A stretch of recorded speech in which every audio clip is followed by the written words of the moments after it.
YouTube family, क्या हाल है आप लोगों के। होपफुली आप लोग सब ठीक होंगे, खैर खैरियत से होंगे। तो आज जो है ना बच्चों की छुट्टी का दिन है और आप लोगों को पता है जब बच्चे घर में होते हैं तो फिर कुछ ना कुछ स्पेशल ही बनता है और मॉर्निंग से ही सारी चीज़ें स्टार्ट होना शुरू हो जाती हैं। तो खैर यहाँ पे जो है ना बच्चों के लिए स्पेशल नाश्ता बन रहा था जिसमें ऑमलेट था, साथ में पराठा और बटर, साथ में चाय। तो ये बच्चों का फेवरेट जो है ना नाश्ता होता है। तो खैर यहाँ पे मैं बच्चों के लिए नाश्ता बना दूंगी और बहुत सी फैमिलीज़ में जो है ना स्पेशल नाश्ते बहुत तरह के होते हैं, लेकिन हम लोग मिडिल क्लास फैमिली से बिलोंग करते हैं और आप लोगों को पता है पाकिस्तान में कितनी कोई महंगाई हो चुकी है ना, तो मैनेज करना बहुत ज़्यादा मुश्किल होता जा रहा है। अच्छा जी, जब बच्चे स्कूल जाते हैं ना तो फिर मैं उन्हें ब्रेड वगैरह या ऑमलेट वगैरह दे देती हूँ या फिर चाय से बटर लगा के खा लेते हैं, तो या स्कूल लेके चले जाते हैं। अच्छा, बहुत सी फैमिलीज़ में मैंने ऐसा देखा है कि वो जो है ना नगेट्स देते हैं और तरह तरह की चीज़ें जो है ना बना के देते रहते हैं। तो खैर जी, हम लोग तो नगेट्स वगैरह इस तरह की चीज़ें अफोर्ड नहीं कर सकते क्योंकि जाहिर सी बात है एक बच्चा हो तो आप उसको हर चीज़ दे सकते हैं। अब माशाल्लाह से मेरे जो है ना 5 बच्चे हैं, तो आप लोगों को पता है कि सबको सेम चीज़ें ही देनी पड़ती हैं। अगर किसी को भी डिफरेंट चीज़ दी तो फिर आप लोगों को पता है कितना कोई जो है ना लड़ाई झगड़े शुरू हो जाते हैं। तो जो है अगर मैं कोई एक पैकेट भी लेकर आऊँ तो पूरा पैकेट जो है ना एक वक्त में मेरा यूज़ हो जाता है। तो डेली बेस पे मैं इस तरह के पैकेट्स या नैगेट्स या जो रोल्स वगैरह आते हैं और कबाब्स आते हैं तो वो तो मैं नहीं दे सकती।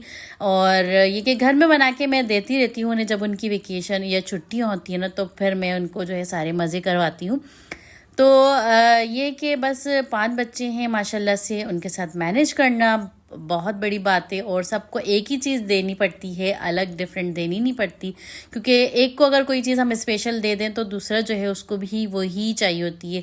अब वो स्पेशल हो या ना हो तो बच्चों ने वही चीज़ लेनी होती है जो सबको मिल रही होती है। तो खैर यहाँ पे जो है मैंने बच्चों को नाश्ता वगैरह दे दिया था और उसके बाद फिर लंच की जो है मैं तैयारी करने लग गई थी। आज जो है सबकी फरमाइश आई थी, जो है आयशा मैडम की फरमाइश थी कि मम्मा मुझे खीर खानी है और उनके बाबा की फरमाइश थी कि कौरमा बना लें। तो ये जो चीज़ें हैं ना ये सबकी फेवरेट हैं, तो मैं यहाँ पे खीर की जो है तैयारी कर रही थी। और ये इंस्टेंट खीर है, जल्दी बन जाती है। दूध मैंने बॉयल जो है पे रख दिया था और साथ में जो राइस थे ना वो मैंने भिगो के रख दिए थे।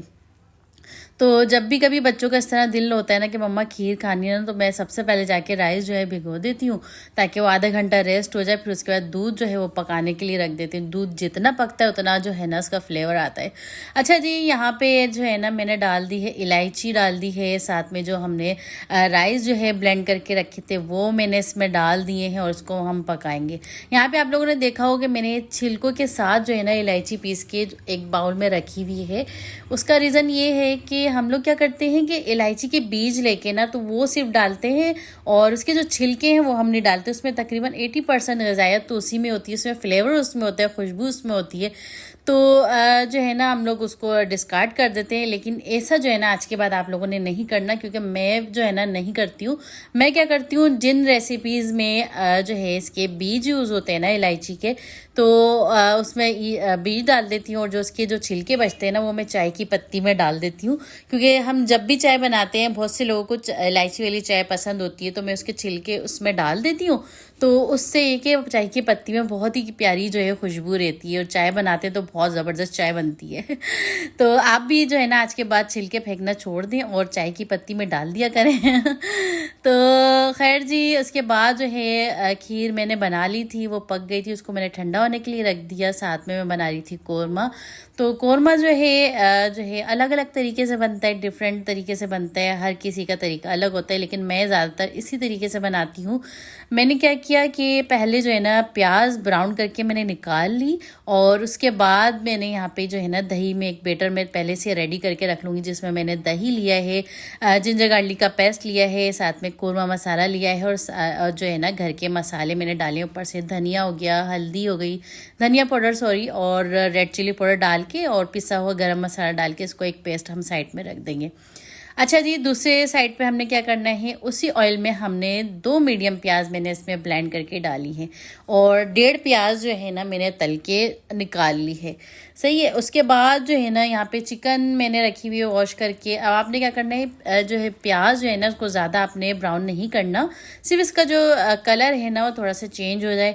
अच्छा, आप क्या करें, अगर आप लोग का माइंड है कि आप जो है नेक्स्ट डे कौरमा बनाएंगे तो क्या करें, आप जो भी मैंने दही वाला बैटर बना के रखा है ना वो आप उसमें लगा के चिकन में आप उसको रख दें और नेक्स्ट डे खाली आपने प्याज ब्राउन की और ये दही वाला बैटर डाल दिया और आपका कौरमा जो है ना मज़ेदार सा बन के तैयार हो गया। तो आप इस तरह से भी बना सकते हैं या मेरी तरह इस तरह से, मेरे पास टाइम था तो इसलिए मैं इस तरह से बना रही थी। और क्लीनिंग वगैरह जो है वो बच्चे आज घर में थे तो वो कह लेंगे मम्मा आप कुकिंग करें, क्लीनिंग हम लोग देख लेंगे। तो मेरी बच्चियां जब घर में होती हैं ना तो माशाल्लाह से वो जो है ना सारे काम पीछे से देख लेती हैं, फिर मैं कुकिंग पे सही तवज्जो मेरी रहती है। अच्छा जी, यहाँ पे जो है ना मैंने सारा बैटर डाल के, चिकन डाल के और साथ में पानी मैंने 1 गिलास डाल के इसको हाई फ्लेम पे हमने 10 मिनट के लिए रखना है। तो 10 मिनट में खुद ही जो है ना इसका पानी ड्राई हो जाएगा और उसमें जो है ना ये भुनाई की तरफ आ जाएगा। तो उसके बाद यहाँ पे एक सीक्रेट मसाला भी बना लेते हैं जिसमें मैंने इलायची पाउडर ली है और पिसा हुआ खोपरा लिया है। तो जो है ना यहाँ पे आप अपनी क्वांटिटी के हिसाब से बना लें। यहाँ पे मैंने तकरीबन 700 ग्राम के करीब जो है ना चिकन ली थी और उस हिसाब से आप लोग देख लें कि आप लोगों ने कितना मसाला डालना है। तो बस यहाँ पे मैंने जो है जायफल जवत्री का पाउडर डाला था, ज़ीरा पाउडर डाला था और पिसा हुआ खोपरा, इलायची। तो भाई इसको मैं साइड में रख दूँगी। यहाँ पे प्याज जो है हमने फ्राई करके रखी थी उसमें हम पिसा हुआ खोपरा थोड़ा सा और डालेंगे और इसको दूध के साथ ब्लेंड कर लेंगे। अगर ये क्रिस्पी ना हो, अगर ये क्रिस्पी होती है तो वो हाथों की मदद से ही मैश हो जाएगी, लेकिन अगर आपको लोग को लग रहा है कि ये प्याज थोड़ी सी नरम रह गई, ये क्रिस्पी नहीं हुई है, तो फिर आप उसको थोड़ा सा दूध डाल के ना उसका एक पेस्ट बना लें तो वो भी हो जाएगा साथ में रेडी। अच्छा जी, यहाँ पे अब हाथ के हाथ में बर्तन भी वॉश कर लूँगी क्योंकि जो है ना फिर बर्तन आप लोगों को पता है बर्तन सिंक में होते हैं ना तो फिर एक फैला हुआ किचन लगता है। अब साथ में मेरी खीर भी बन गई थी, कौरमा मेरा जो है हाई फ्लेम पे मैंने रखा हुआ था। इतनी देर में 10 मिनट में मेरे यहाँ पे जो भी जो बर्तन यूज़ हुए थे वो सब मैं वॉश कर लूँगी।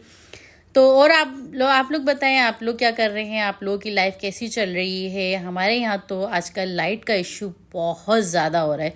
इतनी लाइटें जा रही है ना कि बस क्या बताएं कि लाइट जब जाती है ना तो फिर पता नहीं होता कि लाइट आएगी या नहीं। पूरा पूरा दिन के लिए लाइट जाती है ना तो बस शूटिंग करना भी बहुत ज़्यादा मुश्किल हो जाता है। यूपीएस भी कब तक जो है साथ देगा। और दिन दिन में तो सोलर यूज़ हो जाता है लेकिन फिर रात में फिर यूपीएस की जब बारी आती है तो फिर उसको भी जो है ना बहुत रोकना पड़ता है, लाइटिंग वगैरह कम करके, ताकि गुजारा हो जाए। गर्मी भी बहुत हो रही थी, अभी मौसम इतना कोई अच्छा हो गया था लेकिन उसके बाद अचानक से ना इतनी कोई गर्मी दोबारा से स्टार्ट हो गई है। मौसम का जो है ना समझ में नहीं आ रहा, क्योंकि मौसम अभी इतना हो गया था कि एसी की भी ज़रूरत नहीं पड़ रही थी, लेकिन अब ये कि गर्मी जो है दोबारा से हो गई है, समझ ही नहीं लग रही है कि हो क्या रहा है हमारे साथ। अच्छा जी, यहाँ पे 10 मिनट हो गए थे और ये कौरमा जो है भुन गया था अच्छे से। तो इसमें मैंने क्या किया, दही और दूध और प्याज वाला मिक्सचर मैंने इसमें डाल दिया था। 1 गिलास मैंने इसमें दूध डाला है। दूध आप डालिएगा इसमें तो ही फ्लेवर आएगा। अच्छा जी, उसके बाद यहाँ पे जो मैंने सीक्रेट मसाला बनाया तो वो डाल के ना तो मैंने इसको दम पे छोड़ दिया है। उसके बाद यहाँ पे मेरी जो खीर थी ना उसको मैंने एक बाउल में ट्रांसफ़र करके उस पर चांदी के वर्क मैंने लगा दिए। मेरे बच्चों को ना ड्राई फ्रूट इसमें बिल्कुल भी पसंद नहीं है, तो वो कहते हैं कि मम्मा खीर बनाया ना तो सादी बनाया करें, उसमें ड्राई फ्रूट नहीं डाला करें वरना हम नहीं खाएंगे। तो वैसे भी आज बच्चों के लिए मैंने बनाई थी स्पेशली, तो इसलिए मैंने ड्राई फ्रूट जो है आप लोगों के सामने मैंने सिर्फ और सिर्फ बादाम पीस के डाले थे और कुछ भी मैंने इसमें नहीं डाला, सिर्फ चांदी के वर्क मैंने लगा दिए थे ताकि खूबसूरती भी लगे और बच्चों को अच्छा भी लगे। तो बच्चे जो हैं चांदी की वर्क खा लेते हैं खैर, लेकिन जो है ना ड्राई फ्रूट उनसे नहीं खाया जाता। उसके बाद जो है हस्बैंड को मैंने कहा था कि भैया आप आएंगे तो ना नान साथ लेते हुए आइएगा। फिर हस्बैंड नान लेकर आ गए थे और कौरमा ये देखें कितना कोई मज़ेदार सा कौरमा बना है, साथ में कोल्ड ड्रिंक्स थी। तो आज का जो है ना हमारा लंच बहुत ही ज़बरदस्त हुआ था ना। तो हम मिडिल क्लास के लिए ये लंच तो बहुत ही अच्छा होता है। वैसे भी अच्छा खाना खाते हैं लेकिन कभी कभी थोड़ा सा स्पेशल भी होना चाहिए ना। तो खैर जो है ना ये देखें कौरमा हमारा हो गया था और ये था मेरा आज का व्लॉग। आई होप आप लोगों को अच्छा लगा होगा। तो अपना बहुत सारा ख्याल रखिएगा, दुआ में ज़रूर याद रखिएगा। तब तक के लिए अल्लाह हाफिज़।